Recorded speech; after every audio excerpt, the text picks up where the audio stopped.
لیکن آپ نے اس کے چہرے پہ مارا ہے, مارا اتنی زور سے ہی ہے, پر مارا غصے کے ساتھ. وہ رو پڑتا ہے. وہ بھائی تھوڑی دیر پہلے تجھے مارا تھا ہنس کے, تو ہنس پڑا تھا.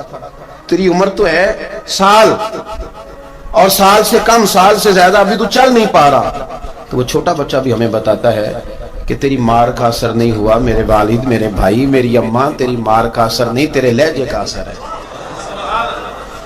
تیرا جو لہجہ تھا نا وہ اثر کر گیا ہے, تیرا لہجہ جو تھا نا وہ دل میں اتر گیا ہے. تیری جو بات ہے نا کک سواد نہیں مشری اندر, اساں کھنڈا میں چک ڈٹھیاں, انہاں ساریاں شیواں نالوں گلاں سجن دیاں مٹھیاں. کچھ باتوں میں تاثیر ہوتی ہے, کچھ لوگوں کا لب و لہجہ حسین ہوتا ہے, کچھ لوگ ایسے ہوتے ہیں کہ وہ نا مطلب لمبے چوڑے جملے نہیں کہتے لیکن ملتے اتنے پیار سے ہیں کہ یوں لگتا ہے کہ وہ ہمارے سینے سے لگے تھے تو دکھ سارے کھینچ لیے انہوں نے ہر چیز ہمارے اندر سے نکال دی, پریشانی والی راضی کر دیا. انہوں نے روٹی اتنی شاندار نہیں کھلائی لیکن ملے اتنے پیار سے, گفتگو اتنی سونی, لب و لہجہ اتنا حسین تھا کہ تیریاں ویکھ کے عدامت میں مرید ہی ہو گئی. ان کا انداز اتنا خوبصورت تھا. ہمارا نا لہجہ آہستہ آہستہ, مثلا بعض لوگ بات کرتے ہیں تو لفظوں میں تلخی ہوتی ہے, ترشروئی ہوتی ہے. جب وہ کہتے ہیں میں نے کہا کیا ہے, یہ بڑا خوبصورت ایک انداز ہے. بہو کئی دفعہ اس طرح کرتی ہے کہ ساس کو جب روٹی دیتی ہے تو لہجہ بڑا سخت ہوتا ہے, لے آئیے کھانا پکا کے, پر جس طرح وہ لائی ہے, جس طرح اس نے رکھا ہے, جو اس کا انداز تھا, جو پھر پانی لانے کا انداز تھا, جو پھر دوائی دینے کا انداز تھا. تو شام کو بیٹا گھر آیا تو مار ہو پڑی ہے, بیمار ماں. اس نے کہا بیٹے تیری بیوی بڑا تنگ کرتی ہے. تو بیوی کیا کہتی ہے, کہتی ہے پوچھو میں آکھیا کی ہے, کچھ بھی نہیں سو آکھیا, غلطی کی تھی کوئی نہیں, بالکل ٹھیک کہہ رہی ہے. وہ کہتی ہے کہ اماں سے پوچھے میں نے کہا کیا ہے, تو بالکل اس نے کچھ بھی نہیں کہا, یہ تو بالکل بات ٹھیک ہے. اس نے ایک جملہ بھی سخت معاذ اللہ, اس نے کوئی برا بھلا نہیں کہا, کوئی گالی نہیں دی, لیکن تیری روٹی لانے کا انداز اتنا تلخ تھا کہ اس بوڑھی اور بیمار ماں کے آنسو نکل گئے. مانا کیا ہوا کہ ہو سکتا ہے تو تلخ بات کرتی تو وہ معاملہ کسی حد تک قابل قبول ہوتا, پر وہ جو تیرے لہجے نے یوں اس طرح کیا نا جس طرح کو بھکاری کو دے رہا ہو. وہ میرے بھائی تیرا انداز تو ٹھیک ہو, تیری گفتگو کا طریقہ تو ٹھیک ہو. وہ کہتے ہیں کہ معاملات تو نصیبوں سے ہیں, پر چلو یار ملاقات تو ٹھیک ہونا. کچھ لوگ ایسے ہوتے ہیں کہ ایک لمحہ مل جائیں تو ان کی ملاقات کی یاد کبھی دوبارہ ہے نا تو وہ یاد بھی بندے کے دکھ سارے دور کر جاتی ہے, طبیعت کو تازہ کر جاتی ہے. حضرت امام مالک کہتے ہیں میں غریب کا بیٹا تھا. اکثر دین پڑھنے والے غریبوں کے بیٹے ہوتے ہیں. امیروں کے بچے ایف ایس سی پڑھتے ہیں, بی ایس سی پڑھتے ہیں, ٹیکنالوجی پڑھتے ہیں. غریبوں کے بچے دین پڑھتے ہیں, اور پھر امیروں کو ممبریاں ملتی ہیں. غریبوں کے بچوں کو اللہ ممبر عطا فرماتا ہے, مصلی رسول اللہ دیتا ہے. حضرت سیدنا امام ابو مالک فرماتے ہیں میں غریب کا بیٹا تھا اور میری 6-7 بہنیں, میں اکیلا بھائی تھا. آپ فرماتے ہیں میرے ابا جی فوت ہو گئے. میری امی پکڑ کے مجھے ایک دھوبی کی دکان پہ لے گئی, کہنے لگی اسے کپڑے دھونے کا طریقہ بتا دے, سلیقہ سمجھا دے, یہ بھی ایک چھوٹی سی لانڈری کی دکان کھول لے گا, میری بیٹیوں کا پیٹ پالے گا. دھوبی کہنے لگا ٹھیک ہے میں 2-3 درہم بھی دوں گا مہینے کے, اور جب کام سیکھ جائے گا تو تنخواہ بڑھ جائے گا. امام ابو مالک رحمت اللہ علیہ فرماتے ہیں میں بہنوں کے لیے روزی کمانے نکلا, میں بیوہ ماں کے سر پہ بوجھ اتارنے کے لیے نکلا, میں غربت کے عالم میں نکلا. رستے میں امام اعظم کا مدرسہ تھا. فرماتے میں وہاں چمکتے چہرے دیکھتا, لیکن اپنی غربت کو دیکھ کے میں آگے بڑھ جاتا, پریشان ہوتا کہ میں کیسے علم حاصل کروں گا. آپ فرماتے ہیں امام صاحب مجھے اکثر دیکھتے, ایک دن امام اعظم باہر نکلے, مجھے کھڑے ہوئے دیکھا تو قریب بلایا, سینے سے لگایا, ماتھا چوما, کیا نام ہے؟ میں نے کہا ابو مالک میرا نام ہے. کہا تمہیں پڑھنے کا شوق ہے؟ کہا بڑا شوق ہے. کہنے لگے چل آ جا پڑھا کر, آ جا مدرسے میں پڑھا کر. کہتے میں سارا دن وہاں پڑھتا, گھر سے کام کرنے آتا, سارا دن امام اعظم کے پاس پڑھتا رہتا. مہینہ آیا تو میری اماں کہنے لگی تنخواہ لاؤ. میں نے کہا امی جی تنخواہ تو وہ دے گا جو ڈیوٹی پہ جاتا ہو, میں تو پڑھنے جاتا ہوں. کہتے اماں گھر سے نکلی اور بڑے غصے کے ساتھ نکلی, کہنے لگی مولوی نے میرا بچہ خراب کر دیا, میرا بچہ خراب کر دیا, میں کام پہ بھیجتی تھی, اس نے کس چکر میں ڈال دیا, مسلوں سے بھی کبھی پیٹ بھرا ہے, کام بھی تو کرنے چاہیے نا. کہتے امام اعظم کے سامنے کھڑی ہوئی, امام صاحب بڑے امیر کبیر آدمی, اربوں خربوں پتی, اور پھر اتنے بڑے عالم فقیر, سارا بغداد, سارا کوفہ, سارا مصر سلوٹ کرتا ہے. بی بی آئی اور تیز جملے, عورتوں کا طریقہ ہوتا ہے. کہنے لگی مولوی تیری سفید داڑھی, تیرا اتنا نام, تجھے خیال ہی نہیں آیا میں بیوہ عورت ہوں, تو نے میرا بچہ خراب کر ڈالا, میری یتیم بچیاں روٹی کہاں سے کھائیں گی, مسلوں سے بھی کبھی پیٹ بھرا ہے. کہتی اتنے سخت جملے کہے, پر قربان جاؤ امام اعظم سنتے رہے اور مسکراتے رہے. کہنے لگے میری غلطی ہے، میری غلطی ہے، میری غلطی ہے، بی بی بھول گیا تھا، غلطی ہو گئی۔ بی بی کہتے ہیں امام صاحب سنتے رہے، جب غصہ اتر گیا تو کہنے لگے اماں تیرا غصہ اتر گیا ہے؟ اتر گیا ہے۔ کہنے لگے تیرا بیٹا بڑا نیک ہے، تیرا بیٹا بڑا لائق ہے، تو اسے پڑھنے دے۔ کہنے لگے چپ کر دے مولوی، یہ پڑھے گا تو میں روٹی کہاں سے کھاؤں گی؟ امام صاحب کہنے لگے مجھے بتائے گی تیرے گھر کا خرچہ کتنا ہے؟ اس نے ایک لفظ میں 3 دینار کا، ایک روایت ایسے بھی لکھی ہے بزرگوں نے، کہنے لگی 40 درہم ہے۔ اور اماں کہتی میں نے جان بوجھ کے زیادہ بتائے، حالانکہ میں کنار کا خرچہ کرتی تھی، لیکن جب کھلا ڈلا کرے تو وہ والا خرچہ بتایا۔ میں نے کہا 40 درہم خرچہ ہے، تو دے گا؟ تو کہتے امام اعظم کہنے لگے اماں تجھے لینے نہیں آنا پڑے گا، پہلی سے پہلے تیرے گھر میں پہنچ جایا کریں گے، یکم سے پہلے آئیں گے۔ او بھائیو کہاں استاد ملتے ہیں، کہاں استاد ملتے ہیں، کہاں وہ لوگ ملتے ہیں جو دعائیں مانگتے، التجائے کرتے، پیار کرتے۔ گزر گیا وہ دور، اب تو سوٹ لینے کا دور ہے، مٹھائیاں لینے کا دور ہے، ہار ڈلوانے کا دور آیا ہے۔ اب کون پوچھتا ہے؟ اب تو پوچھتے ہیں تو میرے لیے کیا لایا ہے؟ حضرت سیدنا امام اعظم ابو حنیفہ رحمۃ اللہ علیہ 1 دن نہیں، 2 دن نہیں، 4 دن نہیں، 5 مہینے نہیں، 20 سال تک، کہنا آسان، بولنا آسان، سننا آسان، 20 سال تک امام ابو مالک کے گھر میں خرچہ دیتے رہے، وہ پڑھتے رہے۔ اماں کہنے لگی تو میرے بیٹے کو لگا تو لیا ہے تو پڑھ کے بنے گا کیا؟ حضرت امام اعظم فرمانے لگے بادشاہوں کے تخت پر بیٹھ کر بادشاہوں کے ساتھ کھانے کھایا کرے گا، ان کے ساتھ بیٹھ کے حلوہ کھائے گا، وقت آئے گا تو دیکھے گی۔ کہتے ہیں میرے امام انتقال کر گئے، وقت بیت گیا، ہارون رشید نے مجھے بلایا بغداد میں اور کہا میں آپ کو چیف جسٹس بنانے لگا ہوں۔ کہتے ہیں میں خوشی سے سجدے کرنے لگا، میں چیف جسٹس بنا۔ میں نے اپنی اماں کو خط لکھا کہ اماں بغداد آ جا، تیرے بیٹے کو اللہ نے بڑی شان عطا کر دی ہے۔ فرماتے ہیں ہارون رشید کی بیوی بڑی اولیاء کی، علماء کی بڑی فرما بردار تھی، محبت کرنے والی تھی، اس نے حلوہ بنا کے بھیجا، کھانا بنا کے بھیجا۔ ہارون رشید تخت پہ بیٹھ کے کھانے لگا تو کہنے لگا امام صاحب آپ بھی یہیں آ جائیں میرے ساتھ۔ کہتے ہیں ایک کونے میں وہ بیٹھ گیا، ایک میں بیٹھ گیا، بیچ میں کھانا رکھ لیا۔ اتنی دیر میں میری اماں بھی پہنچ گئی، 2 لقمے کھائے تھے کہ اماں آ گئی۔ جب اماں نے مجھے تخت پہ بیٹھے دیکھا، ایک یتیم، ایک لاوارث، ایک بن باپ کا بچہ، وہ کل تک جو بہنوں کے لیے 4 دینار نہیں لا سکتا تھا، تخت پہ بیٹھ کے جب روٹی کھاتے دیکھا تو اماں تڑپ گئی، روئی، چیخیں ماری۔ میں نے کہا اماں کیا ہوا؟ کہنے لگی بیٹا مجھے تیرا استاد یاد آ گیا ہے، اس نے کئی سال پہلے کہا تھا اسے دین کا علم پڑھنے دے، اسے فقیہ بننے دے، یہ بہت آگے جائے گا۔ دیکھ آج اللہ نے تجھے کتنی شان عطا کی ہے۔ کہا بیٹا یہ کمال تیرا نہیں، یہ امام اعظم ابو حنیفہ کا کمال ہے، یہ ان کا کمال ہے جنہوں نے تمہیں یہاں تک پہنچایا۔ میرے بھائی اپنی پوری زندگی حضرت امام اعظم ابو حنیفہ نے۔ آج تو اساتذہ کرام، اساتذہ مجھ سے ٹیچر کہنے لگے حضرت جی دل نہیں لگتا، بے سکونی سی ہے، کچھ بتلائیں۔ تو میں نے کہا کلاس میں کوئی یتیم بچہ ڈھونڈ لیں، کوئی لاوارث بچہ ڈھونڈیں، اس کی وردی اپنے ذمہ لے لیں، کتابیں اپنے ذمہ لے لیں، اس کا خرچہ اپنے ذمہ لے لیں، روز جیب میں ٹافیاں ڈال کے جایا کرے کہ غریب کو دینی ہے۔ پر میں 2 مہینے یہ والا وظیفہ بھی پڑھ کے دیکھے، اللہ آپ کو سکون عطا کرے گا۔ یہ بھی کہنے لگے بڑی ٹھنڈک ہوئی ہے، بڑا سکون ملا ہے، بڑی تابعداری۔ میں نے کہا آپ لفظوں سے سکون چاہتے ہیں، وہ لوگ خدمت کر کے سکون لیتے ہیں۔ کوفے کا ایک امیر آدمی تھا، پھر غریب ہو گیا۔ غریب، غربت بڑی پریشانی ہے، بڑی پریشانی، بڑی آزمائش۔ غریب بیوقوف اس لیے ہوتا ہے کہ اس کی جیب میں پیسے نہیں ہوتے، غریب مجبور اس لیے ہوتا ہے کہ اس کے پاس ہوتا کچھ نہیں نا، تو ساری آزمائشیں اکٹھی آ جاتی۔ غریب آدمی تھا، محنت مزدوری کرتا لیکن پوری نہ ہوتی۔ وہ کہتا ایک دن گلی میں ککڑی بیچنے والا آیا، تو میری ایک بیٹی تھی چھوٹی سی، باقی بچے بڑے تھے، چھوٹی ضد کرنے لگی، کہنے لگی ککڑی کھانی ہے، ککڑی۔ کہتا میں پریشان ہو گیا، دل ٹوٹ گیا، بیٹی نے سوال کیا ہے۔ فرماتے میں نے سوچا کس کے پاس جاؤں، کسی اور کے پاس مجھے سمجھ نہ آیا، میں سیدھا امام اعظم کے پاس چلا گیا۔ یہ شخص ہے جو مجھے دے گا بھی اور میرا پردہ بھی رکھے گا، مجھے دے گا بھی اور میرا، بولیے، میرا یہ پردہ بھی رکھے گا، یہ رسوا نہیں کرے گا، یہ فوٹو نہیں کھچائے گا، یہ فوٹو کھچا کے پہلے دن فیس بک پہ نہیں لگائے گا کہ میں غریبوں میں تھیلے بانٹ رہا ہوں، یہ اسی وقت اخبار والوں کو نہیں بلائے گا ایک تھیلا اور 6 اخباروں میں تصویریں، یہ اس طرح نہیں خیرات دے۔ حضرت امام اعظم کے پاس گیا تو فرماتے رش بہت زیادہ تھا، میں امام صاحب سے بات ہی نہ کر سکا، واپس آ گیا۔ امام صاحب نے بندہ بھیجا، فرمایا پتہ کر یہ بندہ کسی ضرورت کے لیے آیا تھا، رش کی وجہ سے بات نہیں کر پایا۔ کہتے واپس میرے پیچھے بندہ بھیجا، وہ میرے گھر تک آیا، گھر آ کے اس کو حالات کا پتہ چل گیا، واپس گیا۔ کہتے ہیں 3 تھیلیاں اشرفیوں کی بھر کے امام اعظم لائے اور خود آئے اور رات کے اندھیرے میں آئے، مجھے تھیلیاں دے کے نا تو میرے آگے ہاتھ باندھ دیے۔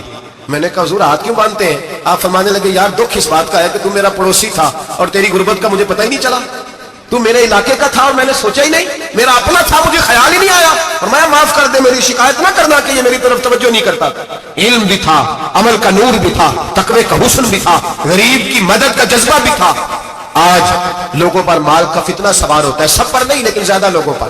جیسے جیسے مال آتا جاتا ہے ویسے ویسے عقل بھی آتی جاتی ہے, ویسے ویسے سیانے بھی ہوتے جاتے ہیں. کہتے ہیں وہ بھی کمائے وہ بھی کرے, میں تو ٹیکنیکلی بڑا ہوں, میں عقل مند ہی بڑی. نہ بہن کی فکر رہتی ہے, نہ بھائیوں کی فکر رہتی ہے, نہ رشتہ دار کی فکر رہتی ہے, نہ دائیں بائیں کچھ دیکھتے ہیں. لوگ جیسے جیسے پاورفل ہوتے جاتے, ہٹتے جاتے, کٹتے جاتے, امیروں سے گرانے لگتے جاتے, آگے کی طرف دیکھتے جاتے. امام اعظم ابو حنیفہ رحمۃ اللہ علیہ نے ساری زندگی پیار کیا, محبت بانٹی, علم, فقاہت, تقوی, روشنی. آج لوگوں کو علم ہوتا ہے پر علم کا نور نہیں ہوتا. ہمیں بہت ساری باتوں کا پتہ ہوتا ہے پر وہ باتیں ہمارے لفظوں میں ہوتی ہیں, ہم اس کے حسن سے آگاہ. اور اگر میں یہ کہہ دوں کہ ہمیں ان باتوں پر یقین کامل نہیں ہوتا, کہہ رہے ہوتے ہیں, ہم سمجھتے ہیں, بڑی باتیں کرتے ہیں, لیکن ان باتوں کے پیچھے جو عمل کا جذبہ ہے وہ پھیکا ہوتا ہے. امام اعظم ابو حنیفہ رحمۃ اللہ تعالی علیہ جتنے بڑے عالم تھے اتنا ہی بڑا خوف تھا اللہ کا, دل اتنا ہی بڑا خوف تھا.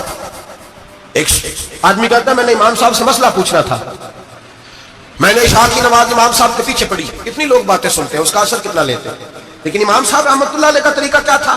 کہتے ہیں میں نے امام صاحب کے ساتھ نماز پڑھی مسجد میں, تو قاری صاحب نے قرآن پڑھا, اذا زلزلت الارض زلزالها واخرجت الارض اثقالها. فرماتے ہیں آخری دو آیتیں پڑھی, فمن يعمل مثقال ذرة خيرا يره ومن يعمل مثقال ذرة شرا يره. اللہ فرماتے ہیں میں قیامت کے دن تیرے ذرے ذرے کا حساب کروں گا. ذرہ برابر نیکی ہوئی تو تیرے سامنے آئی, ذرہ برابر گناہ ہوا تو تیرے کس کے برابر؟ جی وہ کتنا ہوتا ہے؟ ریت کا ایک ذرہ, اس کے برابر بھی گناہ ہوا تو تیرے سامنے. یہ اللہ کہہ دیا ہے, تو ایسا انشاءاللہ ہو کے رہے گا. اللہ ایک دفعہ دکھائے گا. دعا فرمائے اللہ ہمیں معافی عطا فرمائے, اللہ ہم سے درگزر فرمائے, اللہ ہمیں بخشے ہوئے میں شامل فرمائے. یہ آیت امام صاحب نے سنی تو کہتے ہیں میں نمازی سارے چلے گئے تو امام صاحب بیٹھے اور یوں نہ اپنی داڑھی پکڑ لی, چراغ ٹمٹما رہا, کہتے ہیں داڑھی پکڑ لی اور امام صاحب بیٹھے. میں نے کہا کہ کسی محویت کے عالم میں ہے, سوچ میں, چلے میں تھوڑی دیر میں آتا ہوں. کہتے ہیں میں 2 گھنٹے کے بعد آیا تو امام صاحب ایسے بیٹھے داڑھی پکڑی ہوئی.